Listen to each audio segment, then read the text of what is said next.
நண்பர்களுக்கு வணக்கம். அண்ணன் விவசாயி, என்ன மாதிரி ஒரு விவசாயி, புதுக்கோட்டை மாவட்டம் கிருஷ்ணம்பட்டியில் நிற்கிறான். இந்த பகுதி முழுவதுமே தர்பூசணி அதிகமாக பண்ணுவாங்க. இந்த விவசாயத்தை பற்றி சொல்லுங்கண்ணா. இந்த தர்பூசணி விளைவிக்கிறதுக்கு எவ்வளோ நாள் ஆகும்? 60 நாள் ஆகும். 60 நாள் ஆகும். இதுக்கு 60 நாள் ஆகும். ஏக்கருக்கு 50,000 60,000 செலவாகும். 60,000 செலவாகுமா? சரிண்ணா.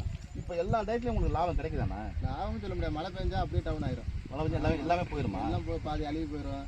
இல்லைன்னா ரேட்டு கம்மி பண்ணி 2 ரூபா 3 ரூபாய்க்கு கேட்பாங்க. கொஞ்ச நாளைக்கு முன்னாடி இந்த தர்பூசணி ஊசி போடுறாங்க, கலர் மாத்துறாங்கன்னு சொன்னாங்கல்ல, அது உண்மையான? அதெல்லாம் சும்மாங்க. ஒரு லைட்டா ஒரு ஓட்டை இருந்தாலும் பொங்கிருங்க மேல. ஓ அப்படியா? ஓட்டையெல்லாம் அதெல்லாம் வந்து ஊசி எல்லாம் போடல, அதெல்லாம் சும்மா சொல்றது. அந்த டயத்துல ரொம்ப லாஸ் ஆயிருக்குமே உங்களுக்கு? அதெல்லாம் போயிருச்சு. அதெல்லாம் இந்த விவசாயமே அப்படிதான். ஆமா, பாக்கி சோளம் கல்லையெல்லாம் ஓரளவு இது பண்ணிக்கலாம். இது நம்ம என்ன ரேட்டு வராது. 2 ரூபாய்க்கு 3 ரூபாய்க்கு கேட்பாங்க, அவ்வளவுதான். அண்ணன் சொல்றத கேட்டீங்களா? அப்படியெல்லாம் யாருமே தர்பூசணியில் ஊசி போட முடியாது. அந்த மாதிரி டயத்துல வந்து இவங்களுக்கு நட்டம் தான் இருக்கு. விவசாயமே நட்டப்படுறேன். இதெல்லாம் வந்து இயற்கையான கிடைக்கக்கூடிய பழங்கள்ங்க. இதெல்லாம் வந்து எல்லாத்துக்குமே நல்லதுங்க. அந்த கற்பிணி பெண்கள் கூலிங்கிட்ட இந்த வெயில் டயத்துல சாப்பிட்டா நல்லா கூலிங்கா இருக்கும். நல்ல ஒரு இது இயற்கையான பொருள் இது.